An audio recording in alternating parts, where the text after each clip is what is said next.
Chapter 7. Burning Water. "Come," said Thomas Banister. He took Nancy by the arm and led her to a secluded table in a corner of the restaurant. His sister and the other girls followed. When they were seated, Mrs. Carrier burst out, "Those people are dreadful! How rude of them to make such a remark!" "I agree," said Bess. "I'd just like to tell them what a terrific detective Nancy is."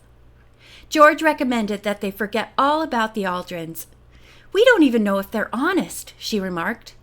"They could have made up the whole story about being cheated by your brother in order to get money from you." Thomas nodded as a waitress approached them. After menus had been passed around, he asked, "What would you all like to eat?" Mrs. Carrier chose cream of tomato soup and chicken salad. Bess asked haltingly, "Would you mind if I concentrate on dessert?" She hesitated a moment, then said, "Just a small hamburger and a large fudge nut sundae with a piece of cake." Nancy expected a tart comment from George about her plumpish cousin's selections, but she said nothing. Apparently George only criticized Bess when the three girls were alone. Thomas smiled and said if that was what Bess wanted, she certainly should have it. The others ordered simple luncheons and the waitress went off. A few minutes later, Bess murmured, "Guess what? Mrs. Aldrin is coming our way." "What?" Mrs. Carrier exclaimed. The woman who had been so sarcastic and unpleasant a short time before smiled affably as she approached the table. "I came to apologize," she said, looking at Nancy. "It was rude of my husband and me to make fun of your ability as a detective. We realized afterward that we had heard of your father and you. Please forgive us and try to find the man who swindled us." "I think," Nancy answered, "that you should consult my father. He's a lawyer. As you said, I'm only a teenage detective." "But," Mrs. Aldrin said, "I understand you are very clever. Exactly how much do you charge an hour?" Nancy's eyes flashed. "If you have heard about me, you must know that I'm strictly an amateur.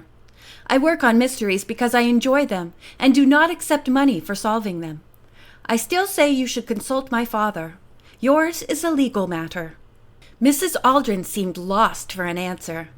She looked toward the doorway where her husband was standing and beckoned him to come over. He walked to the table, an expansive smile on his face. His wife said, "Nancy Drew tells me that our case should be handled by her father." "Oh, yes?" Mr. Aldrin said. "Well, my wife and I have decided to give it to both of you. Shall I get in touch with your father, or will you, Miss Drew?" Nancy said she would prefer having Mr. Aldrin make the contact. "If Dad wants me to work on the case, he can let me know." Mr. Aldrin did not comment. Instead, he said, "I've been doing a little detective work myself. I went back to the apartment house where the Coopers live and talked with the doorman. He said he'd seen the imposter at a sports event. He had immediately told a policeman about him, but the faker had disappeared by that time."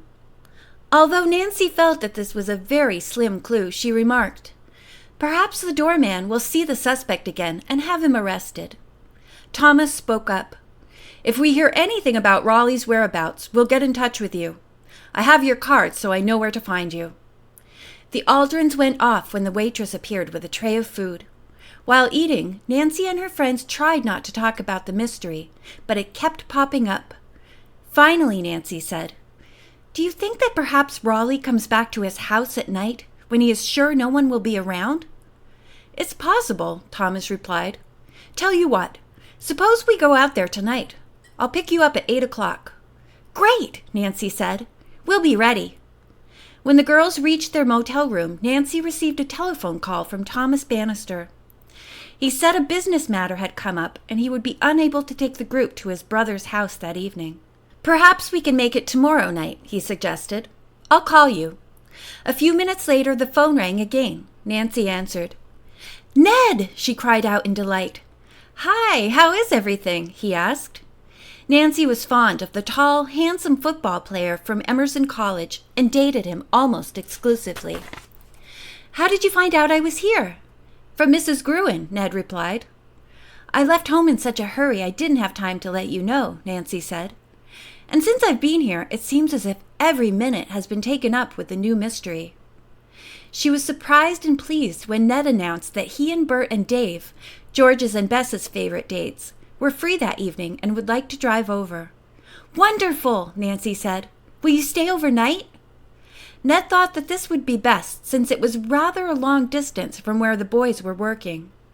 Fortunately, they had the following day off from their summer jobs of selling insurance. "The company is giving its employees a holiday. We'd rather spend it with you girls than go on the company's picnic." Nancy chuckled. "And I'll bet you're hoping to help on the mystery." Ned admitted this was true. "I'll hang up now," he added. "See you later." When Nancy told Bess and George the good news, they were thrilled. George said, "How about the 6 of us going out to Raleigh's house tonight? I'd like to show the boys that fantastic place." Bess added, "And if the con man is there, I'd rather the boys capture him than we girls." The 3 arrived at the motel just before 8 o'clock. Bert Eddleton was a short, blonde, husky youth. He liked George because of her interest in sports. Dave Evans was also blonde but rangy. He had smiling green eyes and liked to tease Bess. Over ice cream sundaes, Nancy briefed the boys on the mystery. "Wow," Ned exclaimed. "This case sounds like a weirdo." "Wait until you see the funny house and the crazy stairway that the Crooked Banister built," Bess said. The boys looked at her, puzzled. She giggled and explained. "Raleigh Banister, it seems, was always getting into trouble. He nicknamed himself the Crooked Banister." George added, "And the stairway in his house is as crooked as he is." "Let's go," Ned urged. The young people got into his car and set off. Nancy said they would have to pick up the key from Mrs. Carrier and directed Ned to her house. Nancy hurried inside and explained. "Of course you have my permission to go there," Mrs. Carrier said. "And I'm glad the boys are going along. I'll get the key." Nancy slipped it into her handbag and returned to the car. 20 minutes later, they were driving up the wooded road that led to Raleigh's house. By the time they pulled into the clearing at the top of the hill, the moon was shining brightly and the fantastic house stood out clearly. But what interested them most was the reddish glow in the deep moat. "The water's on fire!" Nancy exclaimed as everyone jumped from the car. Bess, who was closer to the moat, suddenly cried out, "The bridge is gone!" "But what could have happened to it?" George burst out. "Did it fall into the water and burn up?" "I doubt that," Nancy said. "It was a metal bridge, remember? It couldn't catch on fire." Bess spoke up. "Do you think it was dragged away?" Nancy studied the ground for evidence of this. There were no marks. George asked practically, "How are we going to get across to the house?" "That's a good question," Dave answered. "I have an idea," Nancy spoke up. "These woods are full of saplings. If we could find some that are tall enough to reach across the moat, we could build our own bridge." Bess asked, "But how could you cut them down? Unless Ned has an axe in his car." "I don't," he replied, "but most saplings bend easily, and if you push them far enough, they will crack off. Come on, fellows, let's see what we can do." The 6 young people went into the woods. In the bright moonlight, they had no trouble finding tall, slender young trees and soon had felled several. They lugged them to the edge of the moat and one by one dropped the upper section of each onto the far side. Soon a reasonably stable bridge was constructed. "I'll go over first to be sure it's safe," Ned offered. "Oh, Ned," Bess called, "don't take a chance. You might fall into the fire. Wait until the flames die down." Ned paused a moment. "Suppose all of you hold the saplings in place so they can't roll. I'm sure I'll be all right." He inched along the crude bridge to the other side, then turned and shouted, "Okay, everybody!" One by one, the young people crossed to the lawn in front of the house. Nancy thought of Hannah Gruen's remark about her getting into hot water. She had come close to doing so. Bert said, "Do you think it was Raleigh who got rid of the bridge? And if so, is he here or did he run away?" Nancy spoke up. "Since Raleigh sent a key to his sister and said she's in charge, I doubt that he'd destroy her only means of getting across to the house." "Then who did it?" Dave asked. "Somebody caused the fire on that water." All were convinced that if Raleigh were in the house, he would do one of 2 things, hide from them or try to harm them, perhaps using the robot. "I don't think we should go in," Bess stated flatly. "Let's surround the house and wait for Raleigh to come out." But suppose he isn't here, Nancy countered.